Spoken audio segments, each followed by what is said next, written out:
Career और education से जुड़े हमारे खास कार्यक्रम गाइड में आपका स्वागत है। मैं हूं आकांक्षा। छात्रों के बीच गणित विषय को कठिन विषय समझा जाता है। इसका नाम सुनते ही छात्र पहले से ही डर जाते हैं। भारत में बहुत ही प्राचीन काल से गणित की एक सुदृढ़ परंपरा रही है। प्राचीन काल की यदि हम बात करें तो गणितज्ञों जैसे आर्यभट्ट, वराहमिहिर, महावीराचार्य, ब्रह्मगुप्त, श्रीधराचार्य जैसे बहुत सारे महान गणितज्ञ हुए हैं।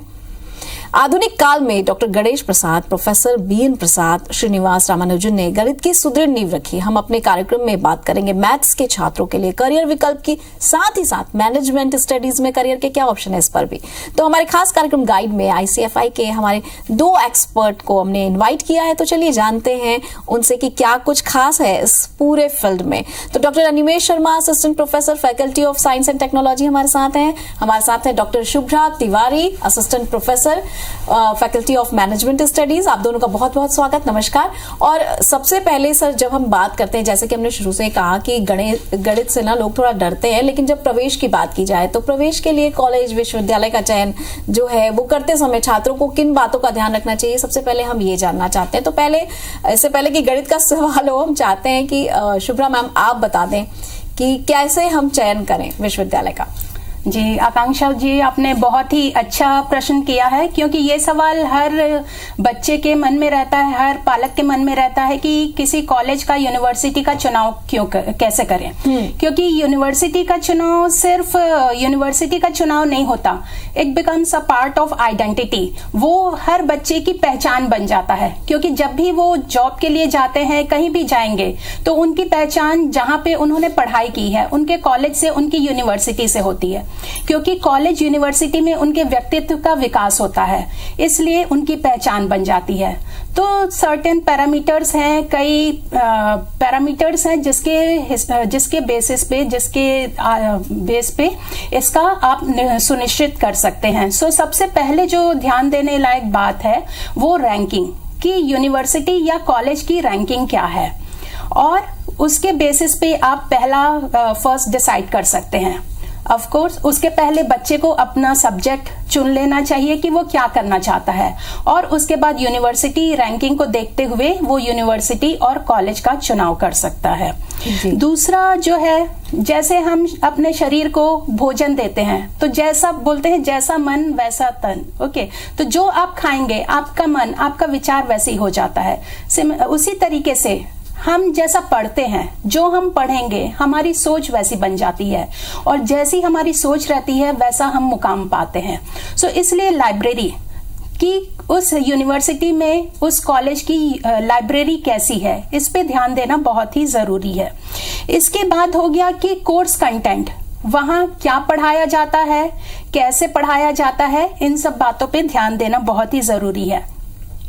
अगला जो पहलू ध्यान देने लायक है कि वहाँ स्पोर्ट्स फैसिलिटी कैसी है, कौन कौन से ग्रुप्स हैं वहाँ, कौन कौन से क्लब्स हैं, उसके ध्यान देने लायक है। क्योंकि इससे पर्सनालिटी जो है ग्रूम होती है बच्चों की, क्योंकि सिर्फ पढ़ाई नहीं, तो अभी जो है लोग मानते हैं कि jack of all trade and master of one. तो हर विषय के बारे में, हर पहलू के बारे में, हर फील्ड के बारे में बच्चे को जानना जरूरी है, पार्टिसिपेट करना जरूरी है। इसके अलावा हॉस्टल कैसा है, एकोमोडेशन फैसिलिटी क्या है, ये देखने से भी बच्चों को काफी कुछ अनुमान लग जाता है उस यूनिवर्सिटी, कॉलेज के बारे में। इसके अलावा जो अगली ध्यान देने लायक बात है वो प्लेसमेंट, कि उस कॉलेज, यूनिवर्सिटी का प्लेसमेंट कैसा है, कैसे बच्चे प्लेस हो रहे हैं, किस किस कंपनी में हो रहे हैं, कहाँ, किन शहरों में हो रहे हैं, इस सब से भी बहुत अंदाजा लग जाता है। इसके अलावा इंफ्रास्ट्रक्चर कैसा है उस यूनिवर्सिटी का, कॉलेज का इंफ्रा बहुत ही ज्यादा महत्व रखता है। और कोर्सेस, एकेडमिक ऑफरिंग, कि कोर्स के अलावा और क्या अन्य प्राप्त हो रहा है जिससे उनके इंटेलेक्चुअल डेवलपमेंट हो सके और उनके पर्सनालिटी ग्रूम हो सके। तो इन पहलों पे ध्यान रखने की। बिल्कुल, काफी अच्छे ढंग से एक पहलुओं पर अपना विचार रखा। निश्चित रूप से यदि हम इन सारी चीजों पर बारीकी से नजर डालें और थोड़ी सी तफ्तीश कर लें तो यूनिवर्सिटी का चयन जो है बहुत आसान हो जाएगा। आपने प्लेसमेंट की बात की, आपने लाइब्रेरी की बात की, आपने फैसिलिटीज के साथ साथ एकेडमिक जो कैरिकुलम है उसकी भी बात की। तो जब हम एकेडमिक कैरिकुलम की ओर जाते हैं, वहां आगे बढ़ते हैं, तो सवाल ये उठता है कि ICFI में कौन से ऐसे पाठ्यक्रम है जो दूसरी यूनिवर्सिटी में रन नहीं हो रहे हैं। आपके यहाँ पढ़ने से थोड़ा स्पेशलाइजेशन हो जाएगा, बच्चों को थोड़ा सा ज्यादा कुछ जानकारी मिल सकेगी। इस विषय में कुछ प्रकाश डाले डॉक्टर अनिमेष आप। जी मैम, कोर्सेस के लिए अनिवार्य विषयों के साथ वैकल्पिक विषयों का चुनाव भी बहुत आवश्यक हो जाता है।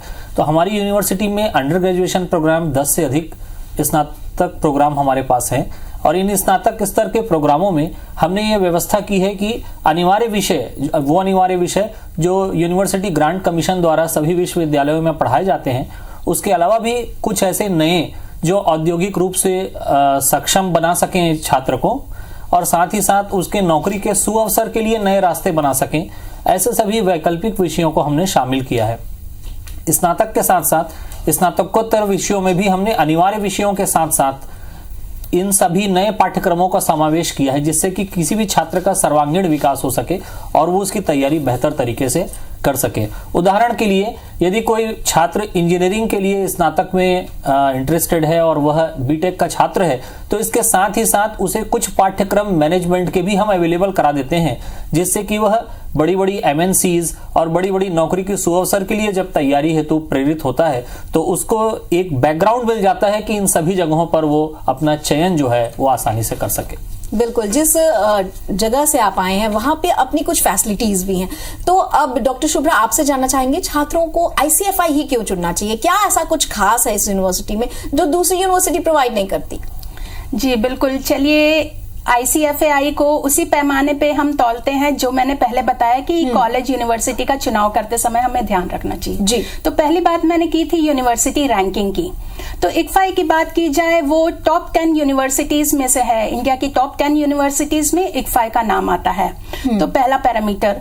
दूसरा हो गया, हमने कहा था कि बुक्स, लाइब्रेरी के बारे में ध्यान रखना चाहिए। तो ICFI में 20,000 से 25,000 प्लस बुक्स हैं। इसके अलावा 33 जर्नल्स हैं ICFI के ही एंड 20 प्लस जर्नल्स हैं दूसरे जर्नल्स हैं। तो ये सारी चीजें इसे एक रिच लाइब्रेरी प्रोवाइड करती हैं।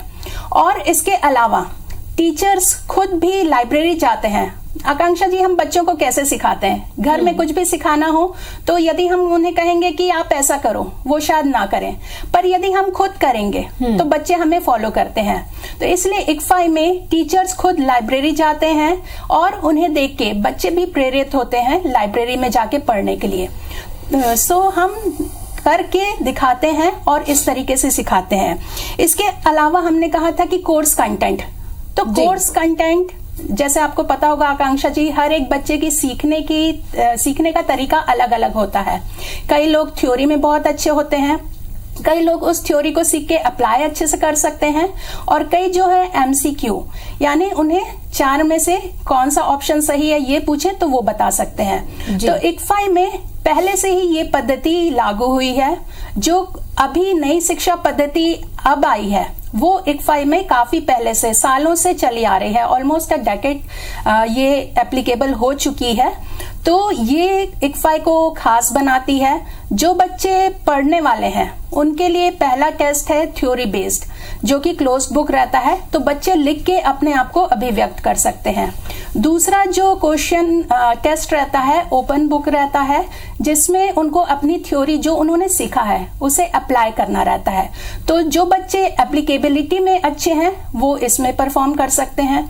कई जो विकल्प में से चुन सकते हैं उनके लिए MCQ है, जो कि थर्ड टेस्ट है। जी। इसके अलावा मैंने बात की थी सोसाइटीज की, स्पोर्ट्स की। तो बाकी स्पोर्ट्स बाकी यूनिवर्सिटीज में मिलते हैं, लेकिन खास मैं ध्यान दिलाना चाहूंगी वुमेन एम्पावरमेंट को ध्यान रखते हुए हमारी गर्ल्स क्रिकेट टीम है, वो बहुत कम जगह आपको देखने को मिलेगी। और हमारी लड़कियों ने इतना अच्छा परफॉर्म किया, उन्हें देख के लग नहीं रहा था कि वो पहली बार क्रिकेट खेल रही हैं। तो ये खास बाकी सब भी प्रमोट करते हैं, लेकिन गर्ल्स को खास प्रमोशन मिलता है कि वो अपने आप को किसी भी तरीके से लिमिट ना कर सके, किसी भी तरीके से अपने आप को कम ना कर सोच की पर्सनालिटी भी डेवलप होती है। इसके अलावा हर एक स्ट्रीम में क्लब हैं, एक्टिविटी क्लब हैं, जो through out the semester, through out the session अलग अलग एक्टिविटीज करवाते हैं, जो कि इंटेलेक्चुअल भी है और करिकुलर भी है। जैसे डांडिया करवाया था इक्फाई ने, काइट पतंग महोत्सव कराया था, क्योंकि इक्फाई का एक स्लोगन है मेरिटस एथिकस, यानी मेरिट विथ एथिक्स, ये हमारा स्लोगन है। तो और ये दो पटरियां हैं, ट्रेन की दो पटरी की तरह है, और टीचर्स प्लेट हैं जो इन दो पटरियों को जोड़ते हैं। तो इक्फाई में आपको एजुकेशन तो मिलेगा बच्चों को, साथ ही साथ हम एथिक्स का भी ध्यान रखते हैं। तो इसको ध्यान रखते हुए हमने पतंग महोत्सव भी कराया था, बिल्कुल, जो और तिल लड्डू, गुड़ लड्डू उस समय हमने बांटे थे, ताकि बच्चे अपनी धरोहर से भी जुड़े रहें। बिल्कुल, निश्चित रूप से हर एक यूनिवर्सिटी अपने लेवल पर ये प्रयास करती है कि अपनी जड़ों से जो छात्र हैं वो जुड़े रहें, और इस तरह की एक्टिविटी होते रहने से क्या होता है कि स्टूडेंट का मन भी जो कैंपस में लगा रहता है और वो भी विश्वविद्यालय की तरफ आकर्षित होता है। सर, अब आपसे सवाल ये है कि आईसीएफआई यूनिवर्सिटी की जब हम बात करते हैं तो मैथ्स की यदि हम बात करते हैं, यदि मैथ्स की तरफ बच्चे का रुझान होता है तो वो उसमें कौन कौन सी डिग्रियां ले सकता है, और आपकी यूनिवर्सिटी में बेसिक कोर्स के साथ साथ ऐसे और कौन से शॉर्ट टर्म कोर्सेज रन हो रहे हैं जिसका बेनिफिट स्टूडेंट्स को मिल सकता है? जी, हमारी यूनिवर्सिटी में आप यदि कक्षा 12वीं में छात्र ने गणित विषय के साथ उत्तीर्ण की है अपनी परीक्षा, तो वह BSc mathematics, BSc honours with mathematics और बीएससी कंप्यूटर साइंस में स्नातक स्तर पर, डिप्लोमा स्तर पर डीसीए और पीजीडीसीए, साथ ही स्नातक स्तर पर कंप्यूटर पर आधारित एक प्रोग्राम बीसीए, इन विषयों के साथ वो अपनी डिग्री कंप्लीट कर सकते। मैंने अभी आपको कुछ देर पहले बताया कि इन सभी स्नातक स्तर के पाठ्यक्रमों में अनिवार्य विषय के साथ साथ हमने वैकल्पिक नए विषयों का भी समावेश किया है, जो कि इंडस्ट्री और मार्केट रेडी हैं आज के युग में। साथ ही जितने भी एमएनसीज में रिक्वायरमेंट आती हैं, उन रिक्वायरमेंट के नोटिफिकेशन को हम स्टूडेंट तक पहुंचाते हैं, जिससे कि उन्हें पता चल सके कि इंडस्ट्री में किस प्रकार की रिक्वायरमेंट है, किस प्रकार का सॉफ्टवेयर या गणित के अनुप्रयोगों से संबंधित किस प्रकार के कार्यक्रमों को ज्यादा तवज्जो मिल रही है, ज्यादा तवज्जो दी जा रही है।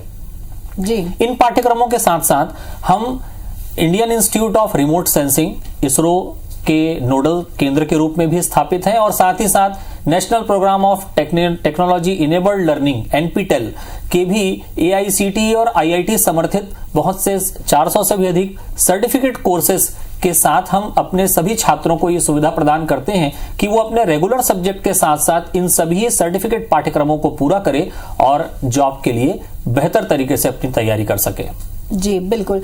सर, आपने तो बताया कि किस तरह से वो बेसिक कोर्स के साथ साथ शॉर्ट टर्म कोर्स कर रहे हैं, लेकिन क्या ये फ्री ऑफ कॉस्ट होता है आपके स्टूडेंट्स के लिए, या इसके लिए अलग से कुछ पे करना? बिल्कुल मैम, आईआईआरएस और साथ ही साथ एनपीटेल के जितने भी प्रोग्राम हैं वो हमारे यहाँ पंजीकृत सभी छात्रों के लिए निःशुल्क उपलब्ध है। जी, मैम आपसे ये जानना चाहते हैं कि अक्सर क्या होता है ना, छात्रों को डिग्री पूरी होने के बाद नौकरी पाने की चिंता सताती रहती है, और शायद इसी वजह से पहले से ही बच्चे आजकल ये मन बना लेते हैं कि हम ऐसा कोर्स का चयन करें जिसमें हमको सीधी सीधी नौकरी मिल जाए, और मैनेजमेंट की तरफ रुख तो इसीलिए होता है स्टूडेंट्स का। तो यदि हम मैनेजमेंट की बात करें तो मैनेजमेंट के लिए जब उनको एंटर करना है तो किस तरह के कोर्सेज आपके यहाँ रन हैं, और क्या क्वालिटी आप एक्सपेक्ट करते हैं स्टूडेंट्स में?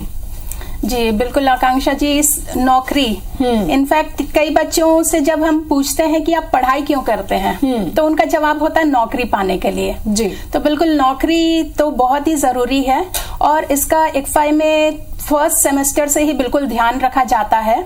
हमारे कोर्सेज में एक इंटर्नशिप है, तो जो कि फर्स्ट सेमेस्टर से ही शुरू हो जाती है, और इंटर्नशिप एक मौका है, एक सुअवसर है बच्चों के लिए भी और इंडस्ट्री के लिए भी, क्योंकि इंटर्नशिप के दौरान जो बच्चे हैं वो इंडस्ट्री को समझते हैं कि कैसी है उसका वर्क कल्चर, क्या है, क्या एथिक्स है, क्या उनको वहाँ कैसे काम करना है, इन सारी चीजों का पता चलता है। और साथ ही साथ इंडस्ट्री को ये पता चलता है कि ये कैसा एम्प्लॉय बन सकता है, इसमें क्या अच्छाइयां हैं, क्या इसकी क्वालिटीज है, इन सब बातों का कंपनी को पता चलता है। तो ये एक बहुत अच्छा प्लेटफॉर्म होता है कंपनी एज वेल एज बच्चों के लिए कि वो एक दूसरे को समझ पाए। और इंटर्नशिप मैं कुछ एग्जाम्पल दे के आपको बताना चाहूंगी, जैसे कि कई हमारे बच्चे हैं जिन्होंने इंटर्नशिप किया है, जैसे कि मिस ए हिमा साई शंकर और प्रवल्लिका, दोनों ही बीटेक के छात्र हैं। इन्होंने इंटर्नशिप की है skill bank company Virginia USA की है। इसके अलावा 3 हमारे स्टूडेंट हैं, गौरव, दिलीप नायडू एंड किरण मीडियम। इन्होंने रोबोटिक्स का कोर्स की पे इंटर्नशिप की है, robotics internet of things and emerging technology from NIT Jamshedpur. इसके अलावा हमारे बच्चों ने डुअल सर्टिफिकेशन किया है, जैसे कि वसीम कादरी की बात करें जिन्होंने स्टॉक मार्केट और कंटेंट राइटिंग पे इन्होंने कोर्स किया है। इसके अलावा नित्या झा हो गई और सिद्धि शुक्ला हो गई, इन दोनों ने भी डुअल सर्टिफिकेशन किया है लीडरशिप स्किल्स मैनेजमेंट पे और बिजनेस एनालिटिक्स विद एक्सेल, जो कि जॉन हॉपकिंस यूनिवर्सिटी में है। तो जब पहले ही साल आप बच्चों की शुरुआत इस तरीके से होती है एनआईटी से, आईआईएम से, ये उनको प्लेटफॉर्म मिल रहा है। तो बाय द टाइम जब तक उनका कोर्स कंप्लीट होता है 3 साल 4 साल जैसा उनका है बीटेक या फिर बीसीए, तो उस हिसाब से तब तक वो बहुत ही परिपक्व हो चुके रहते हैं अपने आप को मार्केट में लॉन्च करने के लिए। तो इस तरीके से हम उन्हें सिर्फ प्लेसमेंट अपॉर्चुनिटी प्रोवाइड नहीं करते, हम उनको पूरी तरीके से तैयार करते हैं कि वो आगे मार्केट में अपने आप को खुद ही सस्टेन कर पाए और अच्छे से अपने आप को प्रोजेक्ट कर पाए। बिल्कुल, जब बच्चा आगे बढ़ता है, स्टूडेंट आगे बढ़ता है, तो ना केवल फैकल्टी इस पे गौरव महसूस करती है बल्कि पूरा एनवायरनमेंट वैसा होता है जहाँ पे पेरेंट्स भी गर्व महसूस करते हैं, यूनिवर्सिटी भी महसूस करता है। और आपने जिस तरह से बताया कि आपके यहाँ अचीवर रहे हैं स्टूडेंट, तो निश्चित रूप से बाकी स्टूडेंट्स भी मोटिवेट तो होते ही हैं। सर, हम बात कर रहे हैं आईसीएफआई की, तो आईसीएफआई में उद्योगों की बदलती मांग को किस तरह की चीजें पूरी करने के हिसाब से आप छात्रों को तैयार कर रहे हैं, ये भी हम जानना चाहेंगे। किस तरह से स्टूडेंट तैयार हो रहे हैं अभी रिसेंट मार्केट की जो डिमांड है उसके हिसाब से? जी आकांक्षा जी, आज की जो मार्केट की डिमांड है उसमें क्रिटिकल थिंकिंग, साथ ही साथ क्रिएटिव स्किल राइटिंग, साथ ही साथ क्वांटिटेटिव एप्टीट्यूड और इस तरीके से संबंधित सभी विभागों में उसका कार्यक्षेत्र अच्छा होना चाहिए, ये परखने का माध्यम है इंडस्ट्री के द्वारा। जी, डेटा साइंस के क्षेत्र में भी जाने के लिए स्टूडेंट को कंप्यूटर साइंस के साथ साथ इन सभी इंडस्ट्री के जो पहलू हैं, जो रिक्वायरमेंट है उनकी, इनको जानना जरूरी है। तो इसलिए हम क्या करते हैं कि हमने अपने रेगुलर पाठ्यक्रम में इसे एक निश्चित स्थान दिया हुआ है। International current affair, quantitative aptitude and reasoning ability, critical thinking and creative writing, इन सभी का समावेश हमने किया हुआ है। प्रत्येक सप्ताह सभी विषयों के पढ़ने वाले छात्रों को हम एक बार इन सभी विषयों के बारे में जानकारी देते हैं और जानकारी देने के साथ साथ इंडस्ट्री में जो उस समय पर किसी प्रकार से यदि कोई रिक्वायरमेंट निकली हुई है या उसका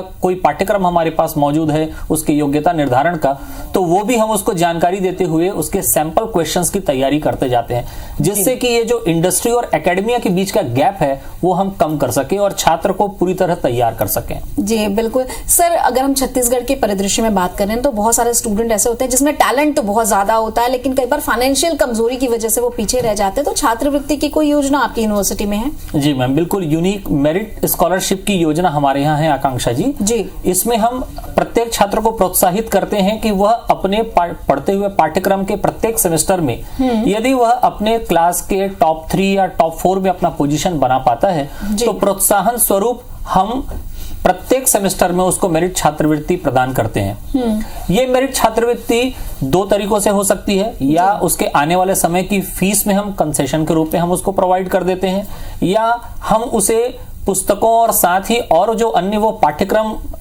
जिसके लिए वो पे करना चाहता है उसके रूप में हम उसको प्रोवाइड करते हैं। तो इस प्रकार से छात्र को प्रत्येक सेमेस्टर में प्रत्येक कक्षा में उसको यह अवसर मिलता है कि अपनी डिग्री पूरी कंप्लीट करते तक ये अचीवमेंट वो मेरिट छात्रवृत्ति के रूप में अंतिम वर्ष तक ले जा सके। निश्चित रूप से ऐसे में बच्चों में ना पढ़ाई के प्रति ललक जो है वो बढ़ेगी, कंपटीशन की भावना भी आएगी कि उसे स्कॉलरशिप मिल जाए, एक बार उसका नाम उसमें जुड़ जाए, तो ये एक बहुत अच्छा प्रोत्साहन आपकी तरफ से हो रहा है। मैम, कई बार क्या होता है ना कि अलग अलग पृष्ठभूमि और अलग अलग माध्यम से छात्र वहां पहुंचते हैं और प्रवेश लेते हैं, तो उनमें अधिकांश खुद को व्यक्त करने में वो अपने आप को असमर्थ पाते हैं, खासतौर पर तब जो वो गाँव के क्षेत्र से आ रहे होते हैं। कई बार कम्युनिकेशन प्रॉब्लम भी होती है, तो इस तरह की समस्या से निपटने के लिए क्या व्यवस्था आपकी यूनिवर्सिटी में है? जी बिल्कुल आकांक्षा जी, एक बहुत ही मार्मिक प्रश्न आपने किया है। ये बहुत ज्यादा परेशानी बच्चों को फेस करनी पड़ती है। कई बार अभिभावक भी आते हैं और उनका यही सवाल रहता है कि क्या मेरी बच्ची बोल पाएगी, क्योंकि घर में तो बिल्कुल नहीं बोलते।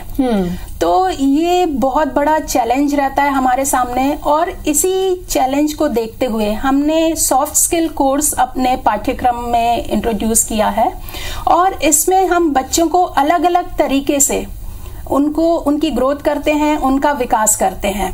तो सॉफ्ट स्किल, क्योंकि हार्ड स्किल जो है वो अपने कोर्स से सीख सकते हैं, लेकिन सॉफ्ट स्किल हो गया कि कैसे उनको टाइम मैनेज करना है, कैसे बोलना है, कब क्या बोलना है, कैसे अपने एंगर को मैनेज करना है, ये सारे सॉफ्ट स्किल्स उनको सीखने की जरूरत है, तभी वो अपने आप को मार्केट में अभिव्यक्त कर सकते हैं। और जब कंपनी आएगी उस समय वो जब इंटरव्यू उनका होगा उस समय वो अपने आप को सही तरीके से अभिव्यक्त कर सकते हैं। तो हम बहुत ही बोलचाल के तरीके से ये बच्चों को ट्रेनिंग देते हैं, उनको आभास भी ना हो कि उनको कुछ सिखाया जा रहा है। खेल खेल से और बहुत ही ऐसे माध्यमों से सिखाया जाता है कि बच्चों को ये ना लगे कि मैं कुछ सीख रहा हूँ, क्योंकि यदि हम बच्चों को बोलेंगे कि ये सीखना है तो पहले उनकी झिझक आएगी, पहले उनका हेजिटेशन आएगा और वो सीख नहीं पाएंगे।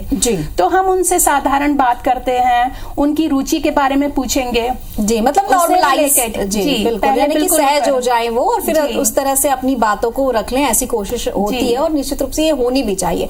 अंतिम सवाल सर आपसे कि एमएससी करने के बाद नौकरी के क्या क्या अवसर उपलब्ध हैं, क्योंकि अक्सर बच्चे जो हैं वो यूनिवर्सिटी में एंट्री इसलिए करते हैं कि उन्हें एक बड़ा अच्छा रोजगार सा मिल जाए, तो आपसे जानना चाहेंगे कि एमएससी करने के बाद क्या ऑप्शंस हैं? जी आकांक्षा जी, बिल्कुल। एमएससी करने के बाद एमएससी प्रोग्राम फिजिक्स में और केमिस्ट्री के स्पेशलाइजेशन के साथ की जा सकती है हमारे विश्वविद्यालय द्वारा।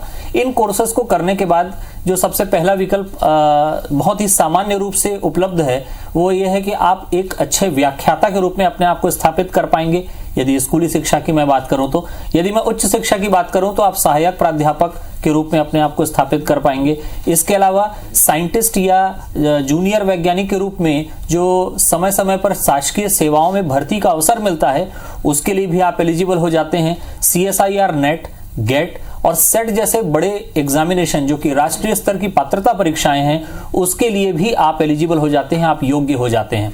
तो इस तरह के बहुत ही महत्वपूर्ण अवसर मिलते हैं यदि आप MSc programme, master of science programme करते हैं विश्वविद्यालय से। तो जी, बहुत अच्छे से आपने जानकारी दी सर। आप दोनों ही मेहमानों का बहुत बहुत शुक्रिया जिन्होंने इतनी महत्वपूर्ण जानकारी दी। हम आशा करते हैं कि जो भी छात्र आज का ये एपिसोड देख रहे हैं उनके अंदर की जो क्वेरी है ना कि गणित लेकर हम आगे क्या करेंगे या मैनेजमेंट में जाते हैं तो रोजगार के क्या अवसर उपलब्ध होंगे, तो उनकी सारी जिज्ञासाएं जो है वो शांत हो गई होंगी। आप दोनों ही मेहमानों का बहुत बहुत शुक्रिया, और दर्शकों हम आशा करते हैं कि आपकी भी जिज्ञासाएं शांत होगी और किसी और विषय के साथ होगी आपसे मुलाकात। तब तक कीजिए थोड़ी सी प्रतीक्षा, थोड़ा सा इंतजार। नमस्कार।